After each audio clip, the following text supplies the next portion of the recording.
Hello everyone, welcome back to my channel Solution Math Easy. Today in this lecture we are going to discuss about Kingdom Protesta, which is the second topic of the chapter Biological Classification. Already in my previous video I have discussed about Kingdom Monera. So Kingdom Protesta includes the organism which are single celled and eukaryotic. So we can call that it is a proper kingdom जिसमें सिर्फ और सिर्फ eukaryotes होते हैं and इसके जो boundaries हैं they are not well defined. Why they are not defined well defined? क्योंकि कुछ साइंटिस्ट जिसको प्रोटेस्टा में रखते हैं, कुछ उसी चीज़ को मोनेरा में रखते हैं. इसी की वजह से जो इसकी बाउंड्रीज हैं वो वेल डिफाइंड नहीं है.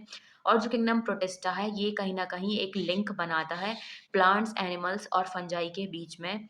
और जो किंगडम प्रोटेस्टा में आते हैं उनके पास या तो फ्लैजला या फिर सीलिया प्रेजेंट होता है. उनका जो मोड ऑफ रिप्रोडक्शन है वो एक्सेक्सुअल या फिर सेक्सुअल होगा. किसके थ्रू होगा? सेल फ्यूजन और जाइगोट फॉर्मेशन के थ्रू होगा. और जो किंगडम प्रोटेस्टा है it is divided into how many? Five categories. These are chrysophytes, dinoflagellates, siglinoids, slime molds and protozoans, and we are going to discuss each one of them in detail. Let's first discuss the very first one, which is chrysophytes. सो जो chrysophytes हैं उसमें diatoms और golden algae आएंगे. जो golden algae हैं उनको हम डेस्मेट्स भी बोलते हैं. सबसे पहले हम इनके हैबिटाट की बात करते हैं. तो ये जो है फ्रेश वाटर में रहते हैं, मरीन वाटर में भी रह सकते हैं और माइक्रोस्कोपिक होते हैं, यानी इनको हम सिर्फ माइक्रोस्कोप से देख सकते हैं. We can not see them with their our naked eyes. They float passively in water currents, यानी कि इनमें कुछ ऐसा प्रेजेंट होगा फ्लैजेला और शायद प्रेजेंट नहीं होगा जिसकी वजह से ये जो है पैसिवली जो है वाटर करंट में यानी कि पानी के बहाव के साथ बहेंगे. इनका जो मोड ऑफ न्यूट्रिशन है, मोड ऑफ न्यूट्रिशन जो है वो कैसा है? मोड ऑफ न्यूट्रिशन है फोटोसिंथेटिक. मोस्टली ऐसे ही होते हैं. और जो एनसीईआरटी है उसमें डिटेल्स में डायटम्स के बारे में दिया हुआ है. डायटम्स जो है इनमें सिलिका की वॉल्स प्रेजेंट होती है, बिल्कुल जैसे S in the soap box. Soap box यानी आपने आपके बचपन में या अभी भी वॉशरूम में एक साबुनदानी देखी होगी जिसमें एक ऊपर का बॉक्स होता है और वही नीचे के बॉक्स को बंद करता है. तो इस तरीके से ये दो डब्बे की तरह सिलिका के वॉल्स जो हैं वो रहते हैं. और क्योंकि सिलिका की वॉल है इसकी वजह से ये कैसे हैं? इंडेस्ट्रक्टेबल है. तो ये इंडेस्ट्रक्टेबल है तो क्या होंगे? ये मरने के बाद भी अपना डिपॉजिट जो है ओवर बिलियंस ऑफ ईयर्स जो है छोड़ देंगे सराउंडिंग में. और इस चीज़ को हम क्या बोलेंगे? डायटमीसियस अर्थ. और क्योंकि ये सॉइल जो है दरदरी है कहीं ना कहीं, so it is used in polishing, filtration of oils and syrups. इसकी वजह से जो डायटम्स हैं हम उनको क्या बोलते हैं? Diatoms are known as chief producer in oceans. यहाँ पे इंपॉर्टेंट पॉइंट जो है वो ये है कि जो बिलियंस ऑफ ईयर्स है उसको याद रखना है. कई बार ऑप्शन क्वेश्चन में वो मिलियंस कर देता है. And chief producer in oceans जो है वो डायटम सेल्फ कहलाते हैं, ना कि गोल्डन एल्गी. तो ये इंपॉर्टेंट पॉइंट है कि चीफ प्रोड्यूसर इन ओशियंस जो है वो किन को बोलते हैं? हम वो बोलते हैं हम डायटम्स को. So this is what everything is given about chrysophytes. और क्रेसोफाइट्स जो है उसका कोई भी डायग्राम नहीं दिया हुआ है. Next one is what we have is the dinoflagellates. So let's discuss everything about second one, which is dinoflagellates. dinoflagellates जो हैं वो मोस्टली किस एनवायरमेंट में रहते हैं? मरीन में. एंड उनका जो मोड ऑफ न्यूट्रिशन है वो है फोटोसिंथेटिक. इनके फीचर्स के बारे में देखो क्या लिखा हुआ है. ये येलो, ग्रीन, ब्राउन, ब्लू या फिर रेड कलर के हो सकते हैं और ये डिपेंड करेगा कि उनकी बॉडी में कौन सा पिगमेंट प्रेजेंट है. इनकी जो सेल वॉल है उसमें स्टिफ सेल्यूलोज प्लेट होंगे. इनके पास जो है वो दो फ्लैजेला होंगे. दो फ्लैजेला जो हैं they will lie, how they will lie longitudinally and the other one will be transversely in a furrow between the wall plates. इस लाइन का मतलब समझो. हमारे सीआरटी में जो है डायग्राम बना हुआ है डायनोफ्लैजेलेट्स का. So these are the two flagellates. और इसी लाइन का जो है मतलब है कि one lies longitudinally and the other transversely in a furrow. ये कहीं ना कहीं एक फ्यूरो टाइप का है दो वॉल प्लेट्स के बीच में, तो एक उनके बीच में से निकल के आएगा. इस तरीके से दो फ्लैजेलास जो है वो प्रेजेंट होंगे. एक और जो इम्पॉर्टेंट पॉइंट इसमें दिया हुआ है वो है जो रेड डायनोफ्लैजेलेट्स होते हैं जैसे गोनिएलॉक्स. वो क्या करते हैं? इतनी रैपिडली मल्टीप्लाई करते हैं कि जो सी है वो रेड कलर की दिखने लगती है, उसको रेड टाइड्स बोलते हैं. बट इसका कोई फायदा नहीं है, इससे टॉक्सिन रिलीज होगा और वो किल कर देगा जो मेरीन ऑर्गेनिज्म है उनको. So this is what everything is given about dinoflagellates in our NCERT. Now let's discuss the third one which is euglenoids. So जो यूग्लिनॉइड्स हैं उनके बारे में लिखा है कि they are found in fresh water या स्टेगनेंट वाटर। स्टेगनेंट वाटर जो है रुके हुए पानी को बोलते हैं।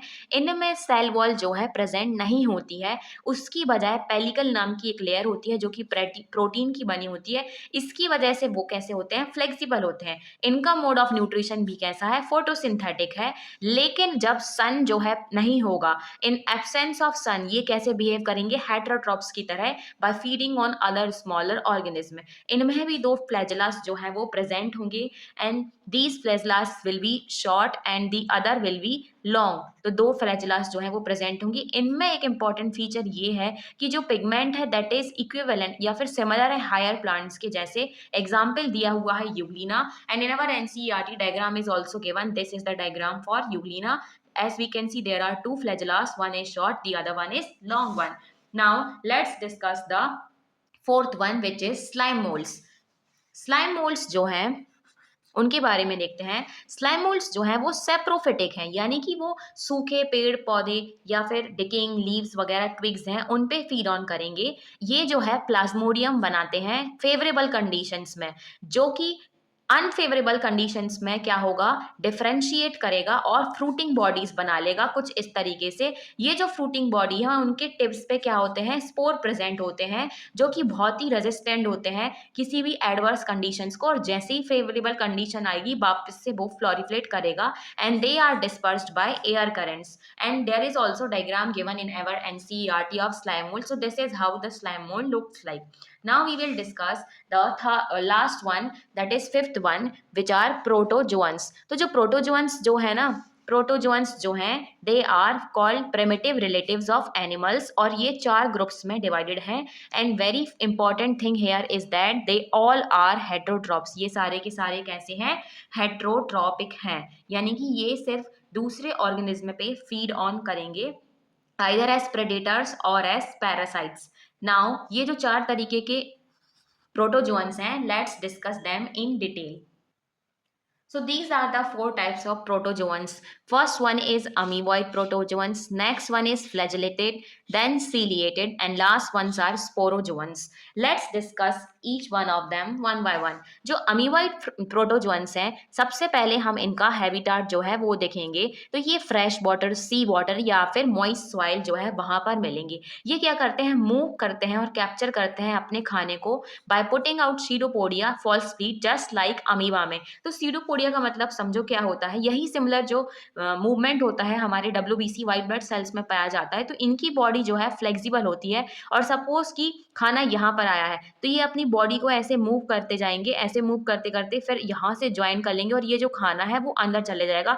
ये जो ऐसे फीड्स टाइप के स्प्रेड कर रहा है इसको सीडोपोडिया बोलते हैं, यानी कि फॉल्स फीड्स। और इनमें जो मरीन फॉर्म्स है ना, उनके पास सिलिका सेल्स जो है वो प्रेजेंट होते हैं, और इसका एग्जाम्पल दे रखा है एंट अमीबा, जो कि पैरासाइटिक फॉर्म है, उसका एक एग्जाम्पल है। कौन सा, एंट अमीबा.